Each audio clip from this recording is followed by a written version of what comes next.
A collection of essays, KatOikia, Greek for dwelling, brings together academic speculations and pedagogical explorations with scholarly voices and practices from the professional realm. The effort is to construct meaningful bridges that reconcile dichotomies between academia and practice and shape collective visions around the critical question of how do we produce a counter to the status quo in all forms of housing production. KatOikia emerged as an indirect outcome of the housing design studio sponsored by Tsafoulia Architecture during the fall of 2018 at the Spitzer School of Architecture at the City College of New York. It celebrates the work of former students who are now young design professionals, and also includes narratives from contributors outside our immediate academic context, including SOP architects, Tsafoulia Architecture, and Stephen Hall architects. The book offers a dual contribution to both academic and professional communities. It reveals the motivation behind the growing interest in sponsored design studios within architecture curricula.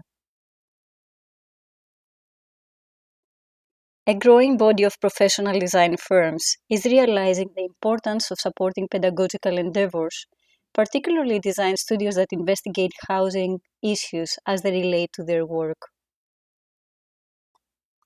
In academia, we take on housing as a studio problem, using it as a vehicle to think about what architecture can do. Paradoxically, various approaches to studio instruction often oppose the practice of housing in the profession, and yet it is out of this tension that productive collaborations can arise. What are the takeaways of such collaborations and workflows? What are the conceptual frameworks that could bridge the actual built environment with academic design speculations?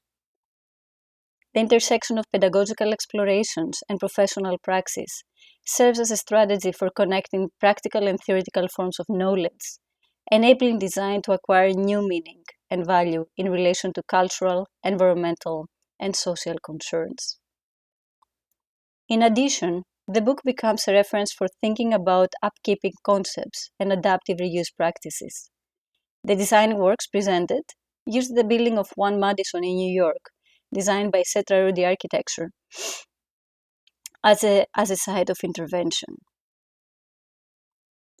With the selection of an existing iconic building in the center of Manhattan, the presented works seek to gain a critical perspective on current housing complexities through research into new hybrid housing programs within existing framework. How can existing buildings be appropriated in experimental ways within the space of academic education? What might these processes have taught the participating design firms? How could the showcase design speculations contribute to the furthering of our discipline? KatOikia becomes a reference for anyone interested in design methodologies and evolving pedagogical design studio models, as well as readers from the design professions interested in understanding the various efforts made to nourish the dynamic relationship between design academia and practice. In referencing James Wines in the book's discussion panel, we find ourselves at a pivotal moment of collision. On the one hand, we desire human-scale interactions and a sense of intimacy, while on the other hand, we face the challenge of accommodating large populations within small architecture. Wines highlights the need to rethink everything. How can we gain fresh perspectives on community? How can we forge a completely new paradigm for living? Is it possible to break free from the constraints of our existing habits and systems? There is something fundamental that remains untouched. The objective is to contribute to a collective moment of reimagining.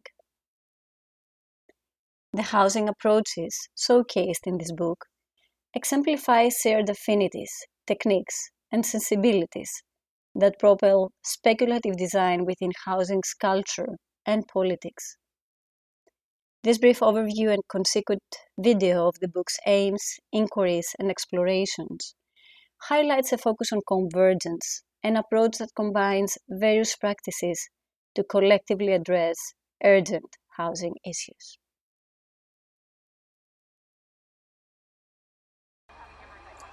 The right to housing is timely and critical. The ever-changing question of what constitutes a home is today more than ever at the forefront of the social, political, economic, and environmental battlefield that architecture and urbanism are constantly confronted with. Tall volumes plugged within canonical parcel subdivisions, growing vertically in a tight fashion similar to the city's grid. In this landscape of plugins, is there room for personal appropriation, expansion, alteration? To what extent do buildings become a mass instead of individual entities? How does density reproduce social life? Within the KatOikia program, the communicative and service responsibilities of buildings will no longer be seen as a process of cramming residents to rigidly designed structures, orchestrated mainly by their commitment to abstract form, space, and structure. Instead, the priorities will shift to informational and contextual associations, more related to a new level of interactive dialogue. This is transference from physical to mental. Is consistent with the information revolution, especially applicable in a post-industrial pandemic society, and it also opens up architecture to a range of ideas and options that have been insufficiently explored for too long. The content is conceptually organized in a non-linear fashion, following concepts of indeterminacy, ideas of open systems, and the incomplete, unfinished nature of our urban experiences, places, and imaginations. The work is presented as fragments that shape an unpredictable narrative, not a unified thesis, rather a series of antitheses. Marcel Duchamp's exquisite corpse and the notion of the Kant sans are borrowed here to generate and orchestrate an unpredictable collage of thoughts, provocations, and spatial moments. The notion of the incomplete is examined not only as to its aesthetic qualities, rather its socio-political aspects.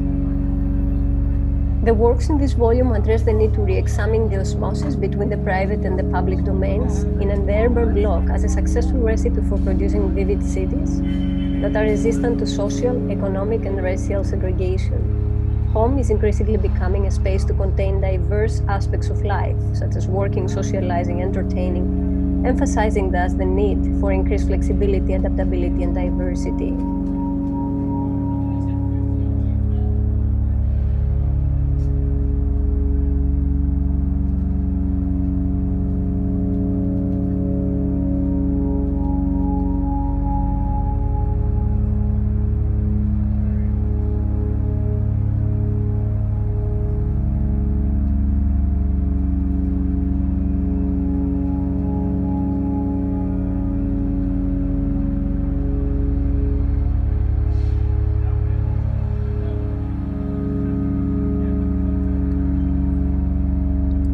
Systems, networks, information, and transient ways of living all collide together to inhabitation scenarios that by nature cannot conform to the well-engineered contemporary vertical developments.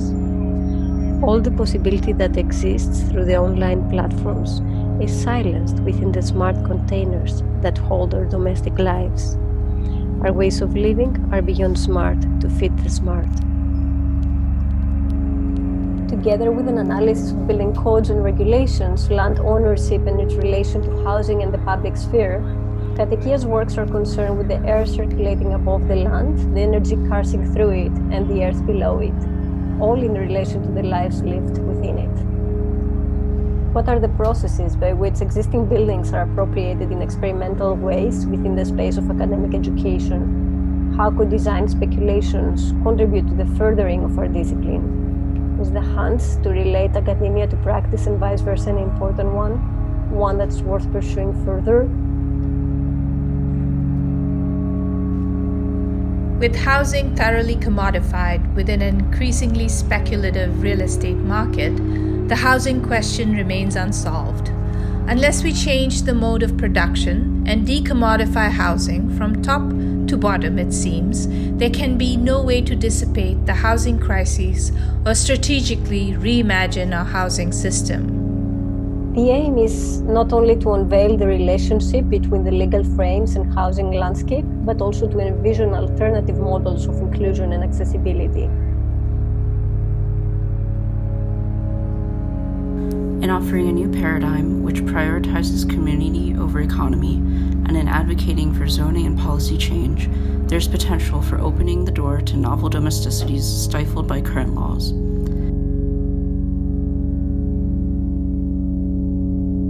Participatory Shift's intervention constitutes a home, a meaningful container giving its inhabitants a permeable and dynamic space to configure.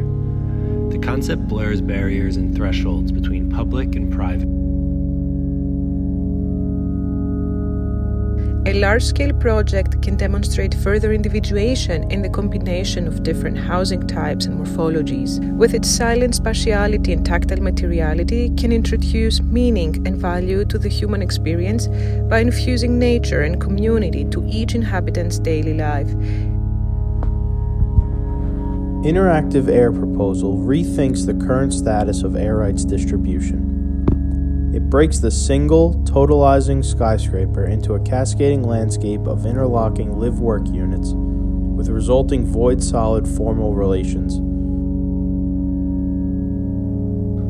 The opportunity to redefine radical domesticities for today and the future lives at the place where regulations, cities, policy, and density meet light and air, adaptability and sustainability, equity and justice.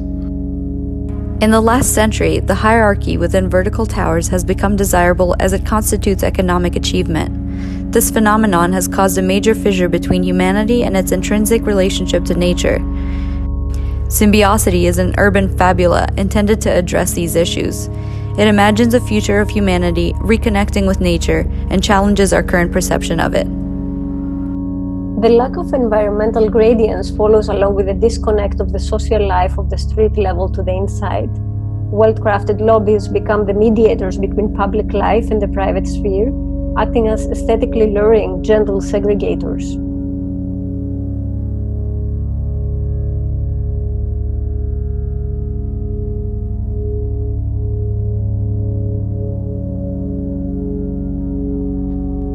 The proposal investigates housing through the critical lens of displacement and refugee and creates a hypothesis of a guest-host symbiotic community.